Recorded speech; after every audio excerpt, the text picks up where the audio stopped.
ನಮ್ಮ ಕ್ಷೇತ್ರದಲ್ಲಿ ಬಂದು ನಮ್ಮ ಶಾಸಕರಿಗೆ ಅದು ಸದನದಲ್ಲಿ ಸಭೆ ನಡೆಯೋ ಟೈಮಲ್ಲಿ ಈ ಮಾತಂತಾರಂದ್ರೆ ಅವ್ರಿಗೆ ನಾಚಿ ಬರಬೇಕು. ಪ್ರತಿಯೊಂದು ಭಾಷಣದಲ್ಲಿ ಭಾರತ ಮಾತಾ ಕಿ ಜೈ ಅಂತಾರ ಇವ್ರ. ಮಾತಾ ಅಂದ್ರೆ ಯಾರು? ಒಂದು ಹೆಣ್ಣಿಗೆ ಮರ್ಯಾದೆ ಕೊಡೋದು ಗೊತ್ತಿಲ್ಲ, ಒಂದು ಹೆಣ್ಣಿಗೆ ಮರ್ಯಾದೆ ಕೊಡೋದು ಗೊತ್ತಿಲ್ಲ ಇವ್ರಿಗೆ.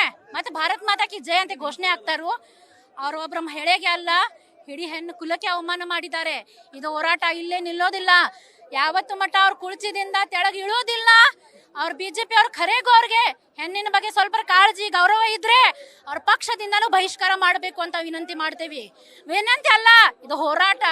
ನಾವು ಅವ್ರ ಮನೆ ಮಠ ಹೋಗಾಕು ರೆಡಿ ಅದೀವಿ, ಹೋರಾಟ ಮಾಡಾಕು ರೆಡಿ ಅದೀವಿ. ಅವ್ರ ನಮ್ಮ ಶಾಸಕರು, ಅದು ಎಂತ ಶಾಸಕರು, ಹೆಣ್ಣು ಮಕ್ಕಳಿಗೆ ಶಕ್ತಿ ತುಂಬುವಂತ ಶಾಸಕರಿಗೆ ಈ ಮಾತು ಅಂದಿದ್ದಾರೆ ಅಂದ್ರೆ ನಾಚಿಕೆ ಬರಬೇಕು ಅವರಿಗೆ. ನನ್ನ ಹೆಸರು ಸಮೀನಾ ನದಾಫ್ ಅಂತ ಹೇಳಿ, ಮಹಿಳಾ ಬ್ಲಾಕ್ ಅಧ್ಯಕ್ಷ, ಮೇಡಮ್ ಕ್ಷೇತ್ರ.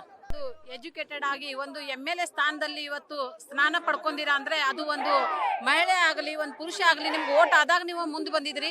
ನಿಮ್ಮ ಜಿಲ್ಲೆಯಲ್ಲಿ ನೀವು ಇವತ್ತು MLA ಆಗಿ ಒಂದು ಇದನ್ನ ಮಾಡ್ತಾ ಇದ್ರೆ ಅದರಲ್ಲಿ ಅರ್ಧ ಭಾಗ ಹೆಣ್ಮಕ್ಳು ನಿಮಗೆ ಸಪೋರ್ಟ್ ಮಾಡಿದಾಗ ನೀವು ಹೆಣ್ಮಕ್ಳು MLA ಆಗಿದ್ರಿ. ಅದೇ ಸ್ಥಾನವನ್ನು ನೀವು ಉಳಿಸ್ಕೋಬೇಕಾಗಿತ್ತು. ಇವತ್ತು ಲಕ್ಷ್ಮಿ ಅಕ್ಕ ಹೆಬ್ಬಾಳ್ಕರ್ ಅವರು ಒಂದು ಕಿತ್ತೂರು ರಾಣಿ ಚೆನ್ನಮ್ಮ ಹುಟ್ಟಿದಂತ ನೆಲದಲ್ಲಿ ಹುಟ್ಟಿದಂತ ಹೆಣ್ಣು ಮಗಳಿಗೆ ನೀವು ಇವತ್ತು ಮಾತಾಡ್ತೀರಂದ್ರೆ ನಿಮ್ಗೆ ಎಷ್ಟು ಧೈರ್ಯ ಇರಬೇಕು.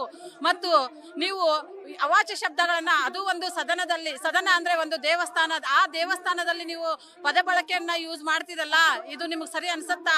ನೀವು ಒಂದು MLA ಆಗಿ ಒಂದು ಹೆಣ್ಣು ಮಕ್ಕಳ ರಕ್ಷಣೆ ನೀವು ಮಾಡ್ತಾ ಇಲ್ಲ ಅಂದ್ರೆ ನೀವು ರಾಜ್ಯ ದೇಶ ಏನ್ ಕಾಯ್ತೀರಿ ಅಂತ ನಾವು ಇವತ್ತು ಮುಂದಿನ ದಿನಗಳಲ್ಲಿ ನಿಮ್ಗೆ ಓಟ್ ಹಾಕಬೇಕು. ಇದೇ ತರ ನೀವು ನಡ್ಕೊಂಡ್ರೆ ಈ ಹೋರಾಟ ಇವತ್ತು ಯಾವ ಲೆಕ್ಕಕ್ಕೂ ಇಲ್ಲ. ಇನ್ ಮುಂದೆ ನೀವು ರಾಜೀನಾಮೆ ನೀವು ಕೊಡ್ಲೇ ಇಲ್ಲ ಅಂದ್ರೆ ಮುಂದಿನ ದಿನಗಳಲ್ಲಿ ದೊಡ್ಡ ಪ್ರಮಾಣದ ಹೋರಾಟವನ್ನು ನಾವು ಹೆಣ್ಮಕ್ಳಾಗಿ ಎಲ್ಲರೂ ಮಾಡ್ತೀವಿ ಅಂತ ಹೇಳ್ತೀರಿ. ಯಶೋಧ ಬಿರಡಿ. ಮೊನ್ನೆ ನಡೆದ ಸದನದಲ್ಲಿ ಶ್ರೀ ಲಕ್ಷ್ಮೀ ಹೆಬ್ಬಾಳ್ಕರ್ ಅವರಿಗೆ ಅವಾಚಕ ವರ್ಡ್ಗಳನ್ನು ಯೂಸ್ ಮಾಡಿದಂತ CT ರವಿ ಅವರಿಗೆ ನಾವು ಧಿಕ್ಕಾರ ಘೋಷಣೆ ಮಾಡ್ತಾ ಇದ್ದೀವಿ. ಅವನ ಮನೆಯಲ್ಲಿ ತಂಗಿ ತಾಯಿ ಅಥವಾ ಅಕ್ಕ ತಂಗಿಯರಿದ್ರೆ ಇದೇ ವರ್ಡ್ ಅನ್ನ ಯೂಸ್ ಮಾಡ್ತಾ ಇದ್ದಾನ. ಆ ತರ ಮಾಡಿದ್ರಿಂದ ಇವತ್ತು ನಾವು ಹಳ್ಳಿಯಿಂದ ದಿಲ್ಲಿವರೆಗೂ ಕೂಡ ಲಕ್ಷ್ಮೀ ಹೆಬ್ಬಾಳ್ಕರ್ ಅವರ ಸಲುವಾಗಿ ನಾವು ಸ್ಟ್ರೈಕ್ ಮಾಡ್ಲಿಕ್ಕೆ ರೆಡಿ ಇದ್ದೇವೆ. ಯಾಕಂದ್ರೆ ಹೆಣ್ಮಕ್ಳಿಗೆ ಗೌರವ ಕೊಡುವಂತ ದೇಶ ನಮ್ದು. ಇಲ್ಲಿ ಇವನು ಅನ್ಯಾಯ ಮಾಡ್ತಾ ಇದ್ದಾನೆ. ನ್ಯೂಸ್ ಫಸ್ಟ್, ನಿರ್ಭೀತಿಯಿಂದ ನಿಮ್ಮ ಪರವಾಗಿ.